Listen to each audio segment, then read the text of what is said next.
Can't you see? Everyone! They're here already! You're next! Let's go! Welcome to the future, where the glass is half full and you'll need new glasses, where you'll be jumping from conclusions. The past is annulled, and a new future is born! Never before in history has so much meant so little to so many. AD on the radio.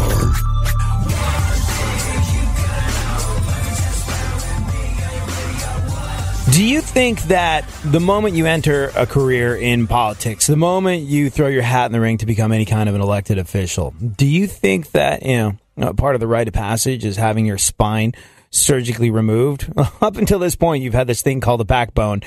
It will do you no good now. In fact, it'll be a bit of a hindrance. Abraham Lincoln once said, important principles may and must be inflexible.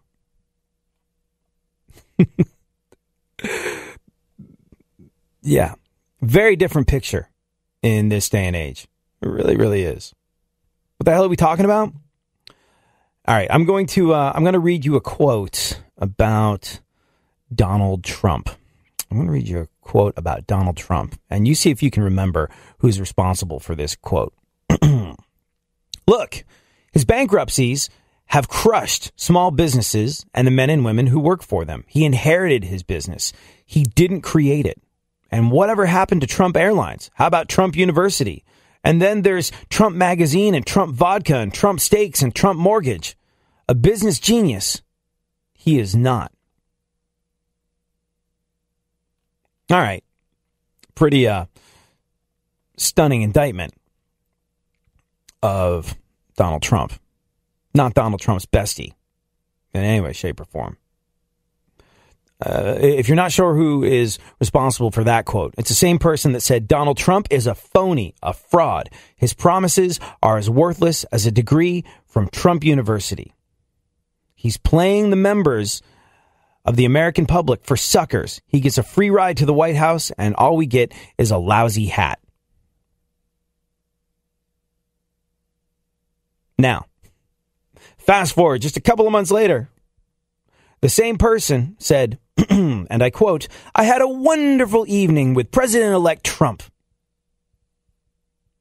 We had another discussion about affairs throughout the world, and these discussions I've had with him have been enlightening and interesting and engaging. I've enjoyed them very, very much.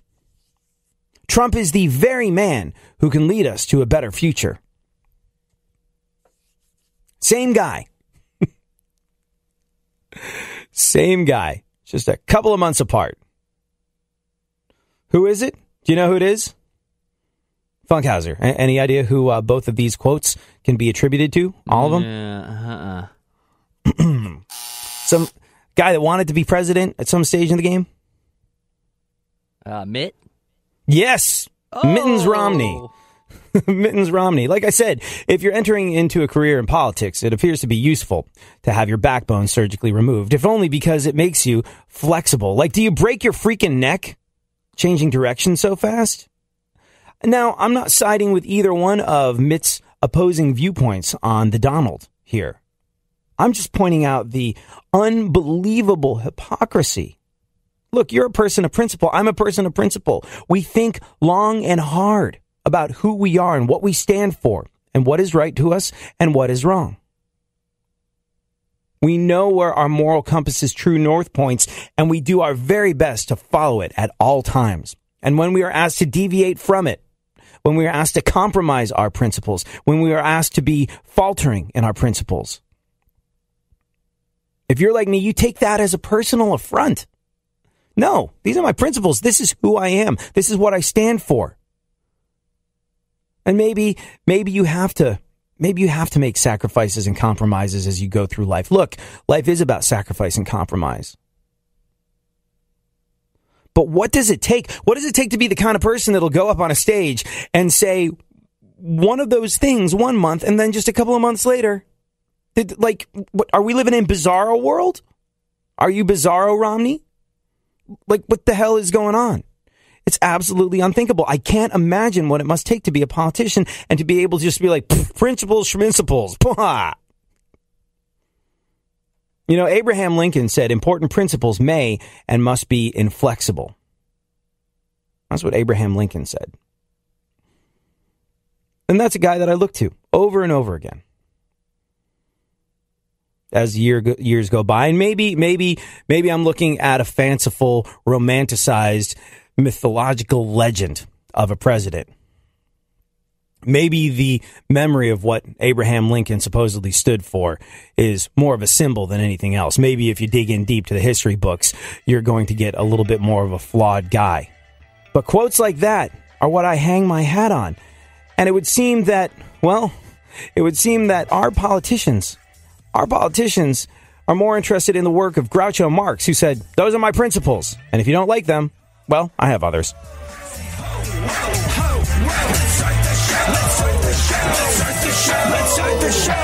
Real radio. Real radio. 104.1.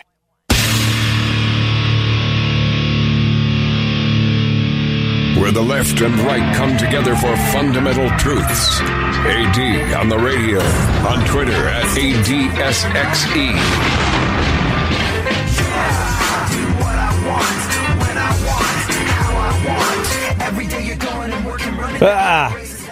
It's got to be tough being a parent, especially this time of year. Like, when I was a kid, I would ask for all the things for Christmas that everybody wanted, and my parents ignored all that stuff. They're like, "No, you're not getting the G.I. Joe, you're not getting those action figures, you're not getting any of that stuff." And occasionally, like, grandparents or an uncle would throw me a bone, and I would get like the G.I. Joe that I wanted. My parents weren't big believers in that. My parents instead made sure that, like, the vast majority of the things that I got for things like Christmas came from the gift shop at science stores, which I would be fascinated by for hours and hours on end. You ever have one of those capsella sets? You ever have motorized, like those big, clear plastic bubbles that you can put together, and some pieces are motorized and you can turn them into robots and stuff, and they've had them for years and years. I think the first set came out capsella. Oh, man, that was the Christmas gift. Woo-wee! You got a capsella? Everyone was coming over to your house to play the day after Christmas. Capsella was awesome. I don't know if they still have it, but I think it started like way, way back in the day. And, generations of that stuff got made over and over again. I hope it's still getting made. But you had all these, fun, sort of engaging scientific things that I guess my parents tried to distract me with. They're like, you don't need a G.I. Joe. You don't need a toy gun. You don't need this stuff. Here's something that will enrich and make you creative. And it wasn't what I wanted, but it was what I got, and I wound up loving it. And that was like super cool. But it's got to be stressful. It has to be stressful being a parent and trying to, if you go in for that stuff, get that one unbelievably difficult to find thing. A couple of years ago on Black Friday, people were door busting, elbowing their fellow man in the face so they could get the right Tickle Me Elmo. Hey, by the way, Funkhouser, how do you know that the Tickle Me Elmos are boys? How do I know? Yeah. Well, I haven't checked that closely, but... Well, I mean, at the factory, though. They both get 2 test tickles. Oh. Yes, thank you very much. I'm here all week. Or Bratz dolls, I think girls were really into for a while. Like, I had a friend who got his kid sister Bratz dolls, and he was like, "Dude, that was tough. Like, I've stood in line overnight for concert tickets before. I've been in fistfights at bars. It was an intimidating thing facing off with angry housewives in an attempt to get my kid sister Bratz dolls, and that was a thing for a little bit. Now, apparently the new thing is Hatchimals. You heard of this, Funkhouser? I'm sorry, what? Hatchimals. Hatchimals? Yeah, this is like the hot new Christmas toy this year. And you know what? I don't know why parents didn't think of this before, but parents who can't find Hatchimals have come up with an unbelievable excuse, maybe one that you want to adopt if you've got kids and you can't find just the right whatever the hell it is. Here's the thing, though. Do you remember? I mean, like, I remember the capsella. I remember I got books on tape. That was like a big Christmas gift when I was growing up, and I would like be entertained with them all week long. That was fantastic. I love books on tape, but generally speaking, Funkhouser, do you remember what you got for Christmas as a kid growing up? Cabbage Patch Kid? Cabbage Patch doll? Huh? You got a Cabbage Patch doll? Yeah. Oh, you know what I like, though, the best is my Garbage Pail Kids trading cards. Yeah, those were good. Mm-hmm. That was good stuff. I, for one, I really don't remember. I really don't remember, but I remember the magic of Christmas. I know, I remember the magic of Christmas. I don't remember the actual gifts. I remember the incredibleness of coming downstairs and going like, holy freaking crap. Santa came. He came. There's stuff there. There's stuff there that wasn't there last night when we went to bed. The freaking cookies are gone. This is awesome. This is magical. And you know what? I think until I was an adult, I was always the first person to wake up on Christmas Day in my home. 5 a.m. being like, is it cool to wake my sister up yet? Can we do it? I guess I'll wait. I guess I'll chill out. I guess I'll read a book. I'll wait for it. No, I can't wait. I'm going downstairs. Come on, wake up. Let's go. It's the magic. It's the magic of Christmas. It's not the... Boy, this is an old homily that probably was trotted out by my parents to try and explain why I didn't get the G.I. Joe with the Kung Fu grip. But it really is the magic that I remember from Christmas. The magic that I keep in my heart. The magic that I'm looking forward to sharing with a child of mine if I ever have one in the future. The individual gifts I don't actually remember. But that said, for the parents that do go in for getting their kid the hottest new toy over the holidays, well, there's an interesting excuse that they have come up with when they can't produce the necessary Hatchimals. It's something that I cannot believe parents haven't been using throughout the ages, and I'll share it with you a little later on. Right now, though, let's take a look at the events of today in our segment, My Witness News. Okay, fine. How are you, Funkhouser? I'm all right, man. Getting in the Christmas spirit. I got my salmon pants on today. And that makes you feel Christmassy? Yeah. Salmon pants, that describes the color, not what they're made out of, right? No, yeah, the color. No, it's not. I don't have fish pants. Not yet. No fish pants. Maybe someday. Do you call them salmon because they're really pink and you don't want to say you're wearing pink pants? Yeah.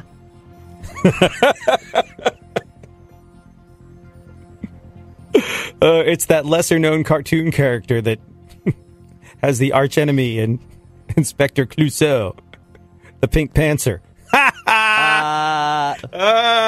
about as good as it's going to get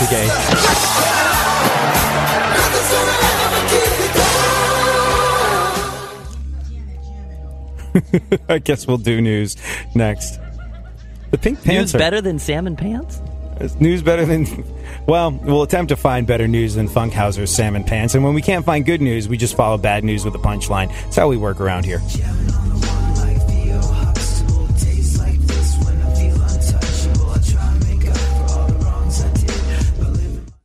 Always fair and mentally unbalanced. KPRC AM 950, Houston's more stimulating talk radio. Don't get the blues, get all the news. We mean all of yous, guys out there in Radio Land. All aboard! He's back. AD on the radio. Give it up, yeah. Give it up, yeah. Bring this on, come on, come on. All right, Funkhouser. We'll talk about the excuse that, and man, parents should have been doing this since the dawn of time, since the dawn of the commercialization of the Christmas holidays. When parents couldn't get that one hot gift because they refused to doorbus on Black Friday and elbow their fellow human being in the face to start off the joyous Yuletide season so they could get just the right Tickle Me Elmo, they should have been using this excuse, and they haven't been. It's unbelievably creative. I think it holds some water, and we'll discuss what you can tell your kids when you don't get them the gift that they want a little later on in the show. Right now, though, what is going on in the world? New research suggests that time travel may actually be possible. Yeah, they've been saying this for years. Lots of theoretical physicists and string theorists and folks like that say that time is not really the concept that we think of it as being. And I think the idea is that we will not be able to go forward in time, but we can go backwards in time through like time dilation. And they say like that Russian guy that spent more time in space than anybody else. I can't remember what his name is, but he spent like over 800 days in space. They say that he actually traveled in time a little bit by like 0.0002 seconds or something like that. Nothing concrete, nothing tangible, nothing that... it's not like you can go back and watch the debut of the Beatles or something like that. Are you talking about Russian cosmonaut Sergei Krikalev? Holy... Did you just know that, or did you? He's my friend in the home country. We used to have good times together with vodka. That's exactly who we're talking about. That's very impressive, Funkhouser. I am. Sometimes I know things and I don't search on Google quickly. That's amazing. Unbelievable. Wait, did you search on Google? Yes. Oh, man, you blew the myth. Well, it's okay that people know that I don't know that kind of information. Well, I think it's cool how you pronounce his name. Can you do that again? Did I say it right? Oh, I don't know. Who knows? I don't know if anyone... Okay, that time I didn't believe it quite as much. What's his name? That guy. Ends with a V. It's like George from Seinfeld trying to say who he's reading at the moment. Who are you reading? I like Flavum. But yeah, apparently we're going to be able to time travel at some point in the future. If I had the power to go back in time, I would use it to not watch the finale of Lost. Still mad about that all these years later. Go on. Yeah, me too. More than you think. Let's go TP his house. Donald Trump will begin his thank you tour tomorrow, visiting all the places that helped him win the election. First stop, Hillary Clinton's house. Go on. Donald Trump is selling Make America Great Again decorations for Christmas. Oh. Shockingly, though. No decorations for Kwanzaa and Ramadan? Oh, go figure. What else? Great holidays. All fantastic. Donald Trump asked Carrier Air Conditioning not to relocate a plant to Mexico. You know, I think for a long time... I think he got it done, too. Did he get it done? You want to pretend like you know that and he tweeted Google about it quickly? Try like, on this holiday, I'm also working really hard getting you air conditioning at a low value. Yeah, I mean, you know, credit where credit is due. Those folks that voted for Trump and said, look, yeah, it said Donald Trump's deal with Carrier could save like 1,000 jobs. It says he's going to be announcing that the Carrier plant will keep jobs in the U.S. instead of moving them to Mexico. Said today they reached a deal. There you go. See, that's what we like. Jobs staying in America. I like and deals. You know what? Credit where credit is due. If that was Donald Trump pulling the strings and making that happen, well done, Donald Trump. You're doing your thing, and we are all proud of you. I mean, look, keeping American jobs in America. Can you really who? I don't care who you support and who you voted for. Can we all agree that's good? Can we find an area where we can come together and be like that? Under my watch. That was a good thing that happened. And you know what? It's impressive that it happened because, well, this Carrier air conditioning company, for a long time, it looked like they were blowing him off. Please continue. General David Petraeus is a leading candidate for Secretary of State, despite the fact that he's been convicted of mishandling classified info. Oh, well, based on that, it means Hillary Clinton might have a chance to get her old job back. Go on. According to a new survey, 90% of teachers say that Donald Trump's win has had a negative effect in their classrooms. 90%? 90. I guess the other 10% teach a wall building class. How do you qualify that? How do you? I mean, it's one of those statistics where you go, bah. From whence did this spring? Like, also the time of year. Like, were you completely checked out? Like after Halloween, like I knew I had exams before I got to go on that winter break. I knew I had exams that I had to pass. But like once Halloween rolled around, as checked out as I was of the educational process, even more so when I knew it was just that race to the finish line that was your never-ending winter break. So, yeah, I really don't know how you justify that statement or upon which research it's based. Go on, what else? The last living person born in the 1800s celebrated a birthday yesterday. Oh, well, let me be the first to say. Let me be the first to say, congratulations, Madonna. You're the best.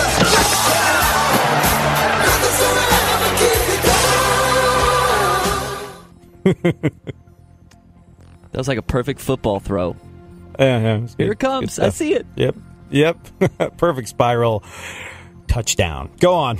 Burger King is going to bring back cheesy tots for a limited time. You ever had the Burger King cheesy tots? Negative. Are they good? Have you? You're still here, Well, so probably not. I won't order them because they're full of fat and high in calories, replied not one regular Burger King customer. If I had to make a choice in fast food burger... Well, if you had to make a choice in fast food burger, Funkhouser, what would it be? I mean, Well- bearing in mind, like, do you have to... All right, now you're shacked up with Canadian Jane the vegan. Like, can she smell beef on you and disapproves of it? Nah, like, I don't. when you I come don't home? do that. I'm not a meataholic, but I did try Five Guys. I did try Five Guys for the first time this past weekend, and it was pretty good. Oh, it's good. Good Save stuff. your jokes. Five Guys? You did try? I You tried Five Guys? and it was pretty good. Not the best, but You enjoyed Five Guys meat yeah, over the weekend? Full quarter pound of the stuff? not the best I've had, but Isn't Five Guys the place with all the peanuts on the floor and stuff like that? Like, don't they, like, well, everything they is littered encourage with people peanuts? to do that. Yeah, but I don't litter, so I didn't do that. Well, no, but they got peanuts all over the place because they do all their cooking in peanut oil, I think, is Mm-hmm. the implication. And, like, a lot of it. I've had Five Guys before. That's good. But, like, that's like a step above fast food. Like, we're talking sort of like McDonald's, Burger King, Jack in the Box, In-N-Out. Like, if you had to choose a burger You got to between take those In-N-Out places. out of it, though, because most of our listeners don't get that. Well, no, they've got it in other places in the country. Oh. They've got them in Houston. Yeah, I mean, when I'd have a hamburger, hamburguesa, I go for In-N-Out. But I usually go chicken. Chicken. Oh, you go the chicken sandwich. Yeah. Like, I always liked... I haven't had Burger King in years. It seems like there's less and less of them around. Like, I don't remember the last time I ran into a Burger King. But I remember back in the day when I used to eat Burger King, when I stopped being a vegan and I newly discovered meat, and I quickly ran to every fast food place and going like, oh my gosh, I can eat more than the lettuce. Like, this is exciting. I tried all the burgers. I sampled all of them. And I found that Burger King had a smoky flavor, which I'm sure they inject into it with something that is carcinogenic. But I enjoyed the smoky flavor of Burger King. But yeah, Burger King bringing back the cheesy tots for a limited time. So it's not all bad news these days for Chris Christie. Hey, you know why they do things like bring back the cheesy tots and the McRib and all that sort of thing? You know, like the Yippee-yi-yay mini sirloin burgers that Jack in the Box has, or the Brunch Fast menu, which, by the way, is really good. Like, you know why all those fast food places have these food items that go in and out? It's because fast food, like, all right, look at the McDonald's McDouble. Like, it's 2 pieces of beef, and it's cheese, and it's a little bit of pickle, and some mustard, and it's on a bun. Like, do you really think that costs 99 cents? Like, I know they buy in massive, massive quantities, but they're losing money somehow on that sort of thing. They really are. However, what do you suppose the markup is on a large soda? Like, how much does a large soda cost at your average fast food place? Buck and change, right? Yeah, like $1.50, right? $1.50 for a large soda. Let's just say. How much do you think the cost of that soda is to the fast food company? I don't know. The calculator, carry the 2, like 20 cents. Not even. It's like a penny. It's like 2 cents. So you have 150% markup on soda. So, like, all the changing foodstuffs that Burger King bringing back cheesy tots for a limited time is to get people in there, so they're going to buy the cheesy tots. They'll break even or lose money on said tots, but they will make 150% markup on their soda. It's true. McDonald's has nothing to do with food for the most part. McDonald's is in the business of soda pop and real estate. McDonald's is the single biggest owner of real estate in the world, I think. I think not only do they own every single McDonald's establishment, they own the dirt underneath it. And a lot of people tell you they're in the burger or the food business. Nope, they're in the business of real estate and soda pop at McDonald's. True story. What else? California is considering a total ban on sex between attorneys and their clients. No kidding. No kidding. Yeah, I heard about this. Apparently, like, pre-existing sexual relationships will be allowed. Everybody's I mad. guess. Yeah. If it passes, lawyers won't be able to screw their clients until they send them a bill. Hey-o. No, I just wonder. I just like yeah. Okay, that was a little It's more a classic bit. Yeah. But I mean, like, I wonder how often this happens. I've had many lawyers over the years. They've all been dudes, but not one of them has offered it up. You know what I mean? Like, I wonder. I guess in California, in the entertainment world, we gotta have some. I didn't like, know that was a bartering tool with your lawyer. Maybe it is. I'll do your deal. Like, If you do my deal, I'll do your deal. Starving actress, do you have my $500 an hour fee? Oh, well, I'm sure we can work something out. Let's get a little friendly, and it'll cost you nothing at all. I'm gonna guess that's the sort of thing that they're looking to head off at the pass. Why the dolphin sound? Do you know, was the actor that played Flipper taken advantage of by their lawyer? yeah, dolphins are constantly getting screwed over by their management or lawyer or something. Here you thought faster than lightning was always a compliment.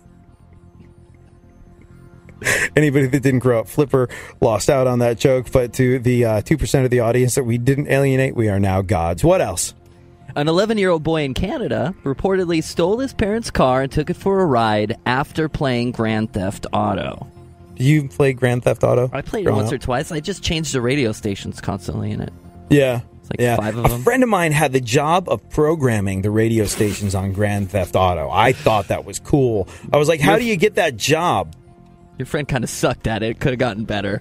The disco channel, come on! I don't know what year he was responsible for it, and I think it was so specialized. Like, these video games make so much money, and so much money goes into making them, that I think he was only responsible for the rock channel. Like, if you're flipping, he programmed one radio station on Grand Theft Auto. That was it. It was amazing. I was like, how do you get this job? He was like, I don't know. It was back in the day when if you were on the radio, people thought that meant something.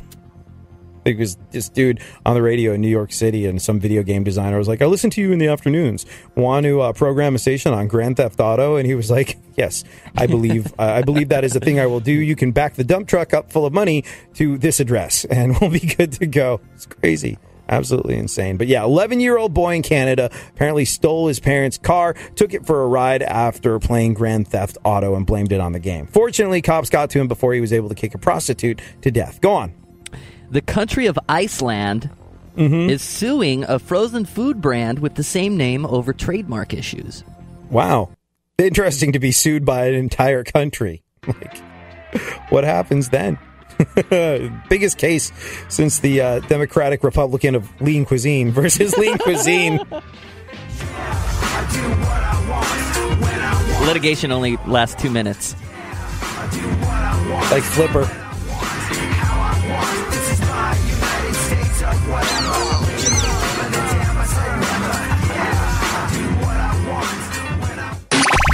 Real Radio. Real Radio. 104.1.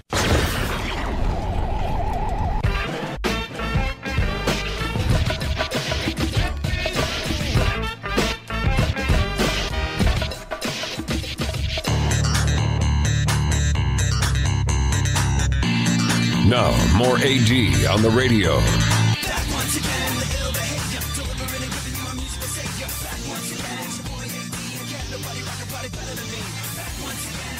I always wonder about people that were pioneering back in the day and who didn't really get credit for it because it wasn't one of today's issues. Like the idea of gender roles, the idea of what you can and cannot do because you're a boy or a girl growing up. You can challenge them now, and you're viewed as a trailblazing hero, and there's nothing wrong with that. But I think there's people that did that sort of thing back in the day, where it was people didn't put so much thought into it, and people didn't get the credit that they deserved for maybe going, "Hey, here's the grain, here's me going against it." Like for example, did you know Steve Martin was not only a quarterback in high school, he was also a cheerleader? I was on the football team. I was a quarterback, and I quit after 2 weeks, and I'll tell you why. Because when I'm the quarterback, I think I should be calling the plays. I don't think the coach should be sending in the plays. I'm in charge out there, and that's the way I felt. And I had my own strategy. I used to like to punt on first down. So I quit that, became a cheerleader. And that was really fun. You know, I got my first experience standing up in front of people, and I got my first writing experience. I wrote cheers for the team. But the other cheerleaders were so jealous. They would not use one of my cheers. I wrote, "Die, you gravy-sucking pigs," and "Try and make a touchdown, you scumbags." I guess that was like a thing back in the day. Occasionally dudes would be on the cheerleading squads, and they are now, but like now it's viewed as this thing where like, look at them challenging people's preconceptions. I think my uncle was a cheerleader back in the day, which meant he wore pants and got to hang out with girls, which is, you know, had I been operating with the clutch fully engaged rather than getting myself pounded into hamburger meat playing rugby every single day, I would have instead tried to hang out with a cheerleading squad. In that, like you join the rugby team thinking you're going to be more attractive to girls because, you know, there you are playing rugby, which was my school's version of football. Like if you were on the rugby team, that kind of meant something. And then I realized after playing rugby for a little while, not a single girl was there because it was cold outside. It was dark outside. They were inside. They were hanging out with the basketball team cheering on for them. I was terrible at basketball. I wasn't that great at rugby, but I was terrible at basketball. So that was never going to be a thing. And if I wanted to be involved in sports and be able to parlay that into spending quality time with the female members of my high school, I probably should have just, you know, offered myself up the way my uncle did as a cheerleader. But, you know, there I was going like, should I be a cheerleader? My uncle was, no, I'm not going to be a cheerleader. And you know what? It was my stupid pride that got in the way of me hanging out with girls. Should have been a cheerleader. There you go. Well, I started playing drums instead, and after the first school talent solved. show, problem solved. Like no, if the moment you play drums in the middle school talent show, there is a hot and cold. There's a hot and cold running supply of female interest, I found, and you know what? I think I was actually developmentally stunted because of it. Because how do you get girls? How do you go on a date? Like I was like, well, I sort of set up my drums and I play them, and then, you know, I just wait for them to come to me. It's a good trick to discover, but it puts you on pretty shaky ground if you ever see somebody outside in the real world that you're interested in and you don't happen to have a drum kit with you. Okay. So parents who can't find these things, Hatchimals, have come up with a brilliant plan, and I do mean brilliant plan, to, I guess, to deflect the chagrin of their disappointed kids on Christmas morning. They've come up with an excuse that I'm surprised has not been used since the dawn of time. Funkhouser, how much time do we have, actually, thinking about this? We still got another one after this. This is... we do? Yeah. Oh, well, F the Hatchimal excuse. Let's do some more news. Do that again in an epic tease type thing. Coming up. Yeah. Coming up. The payoff better be good, man. Hold on, let me get you all beefed up here. Coming up. Okay. Let's just do that. Okay, fine. California family who rented Central Intelligence from Redbox got a DVD of granny porn instead. Oops. Or it was a Madonna concert. Not sure which. Man, now Madonna. Now they're not going to return my calls. Now can't get Madonna on the next Punk Rock Politics. Wow. And yet somehow life continues. Life goes on. Have you heard Madonna interviewed? No. Did she change her accent again? No. I mean, like, I think it's sort of I don't know what her accent is in this day and age. Like, she divorced the English guy, so I don't think she's hanging out in London as much and going down the pub, as she used to say. She's like, I really enjoy going down the pub for a pint with the lads. It was just like, you're from Detroit. You're from like... But I don't think she's so heavy into the English accent now. No, you know what's interesting about Madonna, and I find this to be true for a lot of performers. I find this to be true for a lot of radio people. Like, I know a lot of big-time radio people that can speak to 500,000, 1 million people at any one time, but they do that alone in a room every single day. Now, you put that same person that speaks to entire cities Entire cities hang on every single word they say. You put them in a room full of 15 people in a normal social situation where people can talk back, but they're not so good. And what's interesting is if you see Madonna interviewed, she seems very nervous. Like last time she was on Stern, she seemed nervous, and it was a great interview, but like it's an incredible paradox. Like all Madonna jokes aside, it's an incredible paradox that she's able to get on stage and do that and be so incredibly out there in every single way, yet is kind of socially awkward in interviews. Things that she's been doing since the 80s. It's crazy. It's an interesting dichotomy. You're good on the radio, Funkhouser. I've only ever really hung out with you one-on-one with people that you know. Like, how are you in a room full of strangers? Like 15 strangers. I think you do. You're a very gregarious individual. Like, Funkhouser's a good guy to have at a gathering. You know, like, whoa, hey, cool, we're all here. This is great. This is great. That's my impersonation of Funkhouser when you're out with him socially. Spot on. Yeah, see? Funkhouser's a good social lubricant. Like, some people rely on beer or something like that to get the conversation going. I don't. I just invite Funkhouser to the party, and I know we're all in for good times. Funkhouser is the consummate host, whether he's at home or out and about. If you want to have a better time, invite a Funkhouser. Thank you for that. Thank you for that. You walk these streets most every day. You waiting to get washed away.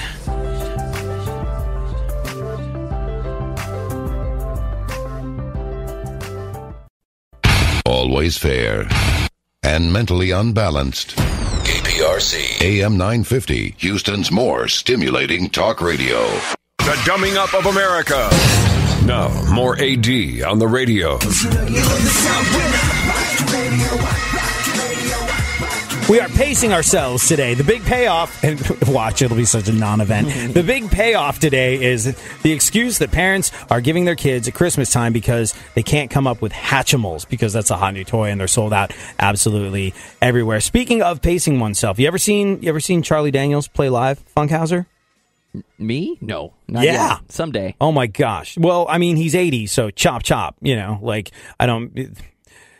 you just don't know how much longer that's going to be happening. But like, I saw Charlie Daniels probably like 5-6 years ago. One of the most incredible live performances I've ever seen in my life. The guy just rips, and he surrounds himself with other musicians that just rip. Every single musician there is like a virtuoso. Every single one of them takes an incredible jaw-dropping solo, and you find yourself sticking around for all of them. Like, usually like, oh, bass solo, time to go to the restroom and get another soda pop, and you wind up sticking around for all of Charlie Daniels' set.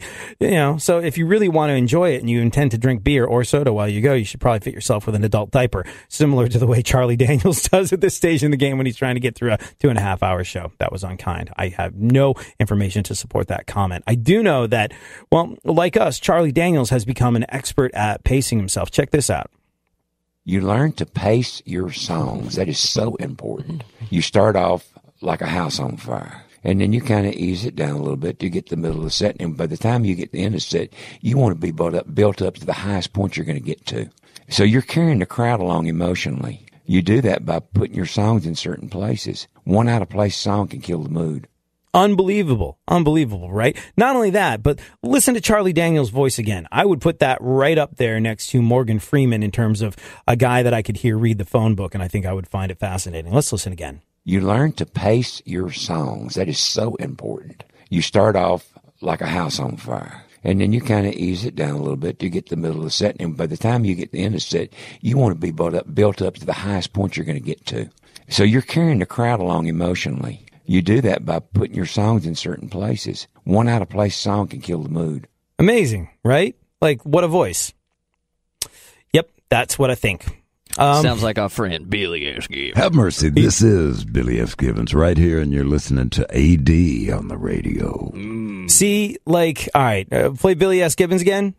Have mercy. This is Billy S. Gibbons right here, and you're listening to AD on the radio. You learn to pace your songs. See? Same guy. Well, no, see, Billy S. Gibbons has a voice that is, I think it's because he spent more of his career sort of like screaming and shouting. ZZ Top, a little heavier, a little more aggressive than the music of Charlie Daniels. And, well, I think that he's got a voice that, like Billy S. Gibbons, that's a more impressive voice. it's unsettling, though, because you're just in awe of it. Where Charlie Daniels, you could just put on in the background and have that lull you to sleep every single night. Yep, that's what I think. Hey, what? This has nothing to do with anything. This has nothing to do with the parents, actually. This has nothing to do with parents giving their kids an adequate excuse for not coming up with Hatchimals. But Ivanka Trump, did you see this? Apparently, the Trump kids made the help buy from their lemonade stand. Ivanka Trump dropped a book back in 2009 called The Trump Card. And what's interesting is, like all this stuff this happened in 2009, but it's under the microscope now. Ivanka Trump released a book in 2009 called The Trump Card, in which she tried to make it sound like she didn't have every single advantage a human being could have to get ahead in life. And she talked about not being able to set up a lemonade. Can we have some appropriately sad music, Funkhouser? Sad music appropriately? Yeah, we're talking about Ivanka Trump's, the work of Morrissey. It's so sad about a lemon stand. It's a story about Ivanka. You can't sing it, though. You just have to talk. Or else we'll be here all day. Like when she talked about not being able to set up a lemonade stand because she lived in Trump Tower. She said she didn't have the advantage of an ordinary home on an ordinary street. An ordinary street. An ordinary street. So she and her brother set one up outside their summer house in Connecticut. Oh, the pain. But they had I can't do that. I can't do the whole news story as Morrissey. They were adults doing this? No, this is as a kid growing up. Ivanka Trump said she had a hard way to go because when she wanted to set up a lemonade stand, she couldn't because she lived in Trump Tower. So what she did, because she didn't have the advantage in life of an ordinary home on an ordinary street, she and her brother set one up outside their summer home in Connecticut. But they had another disadvantage.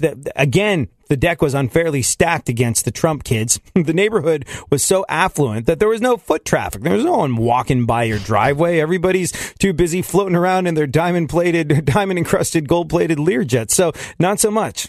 Luckily, they had help. And by help, I mean the help. Apparently what they did, they overcame insurmountable odds as kids. Everything that they had going against them, they figured out a workaround. They turned their disadvantage into an advantage, and they got their bodyguard, their driver, and the maids to, quote, dig deep for their spare change and buy lemonade. And thus, the Trump kids were able to, quote, and I do quote, make the best of a bad situation. She also said that she and her brothers used to make fake Native American arrowheads. And this is shark-like and impressive. Ivanka said she and her brothers used to make fake Native American arrowheads, then bury them in the woods. And then when they were playing with their friends, they would find them accidentally on purpose and then be like, oh man, look at this Native American arrowhead. Must be worth something. And they would sell them to the other kids for $5 a pop. I mean, that's ingenuity. That's grifting, I suppose. But you got to kind of admire the creativity for that. My uncle growing up apparently could belch unbelievably loud, really just ridiculously loud. And he would gather the neighborhood kids and tell them there was a lion in the garage and charge them 25 cents a pop. And he would go into the garage and belch really loud, and he would charge them 25 cents a pop to hear the lion roar. And apparently he did pretty well off of it. But there you go. Life is full of these little hardships. So, Funkhouser, what do you want for Christmas? Me? Yeah. World peace. No. A hamburger. Well, let's just say I door busted on Black Friday. Uh-oh. Did you give me a TV? Only that, I don't want a TV. Not only that, but I also looked for world peace and a hamburger on Cyber Monday from the comfort of my couch on my phone. And I wasn't able to come up with what you wanted for Christmas. That's a sad Funkhouser, right? And nobody wants to disappoint their Funkhouser or their kid during the holidays. So you need an excuse. Hey, I'm sorry there's no world peace or hamburger under the tree for you this year. So what's the excuse you use? Hatchimals are the hottest toy this Christmas. If you're not familiar, they're these stuffed animals. They literally hatch out of an egg. Kind of freaking adorable. One of those ideas. It's so simple. Wish you'd come up with it. Like a stuffed animal that comes out of an egg. We'll call it Hatchimals. Anyways, here's the thing. Because they're so unbelievably popular, they're almost impossible to find in stores or online. And they're going for hundreds of dollars on eBay. I really wonder if there's like a hot toy speculation market. Like there's got to be people that think, okay, this is going to be the hot toy. I'm, beta testing toys with a bunch of kids in my neighborhood. The one they go crazy for is a Hatchimals. I'm going to buy them all up and then put them on eBay because they're going for hundreds and hundreds of dollars on eBay, which means... What does it mean, Funkhouser? That means somebody's making money. It means someone's making money. It also means that there's going to be a lot of disappointed kids on Christmas morning. So,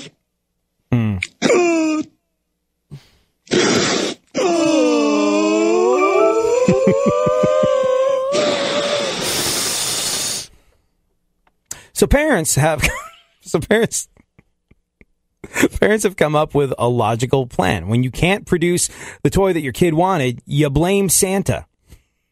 There's like all these letters from Santa circulating around on social media that parents are planning on giving their kids, and they all have the same message.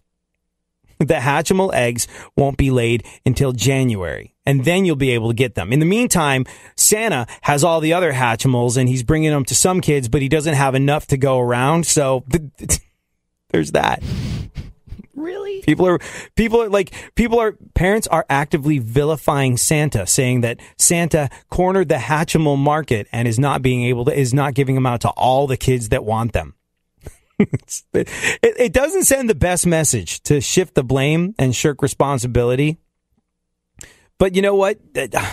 If you're like me, you can't get that mad at the parents who do it. Blame Santa. After all, Santa gets all the credit for the good stuff, so might as well get the heat when you fail.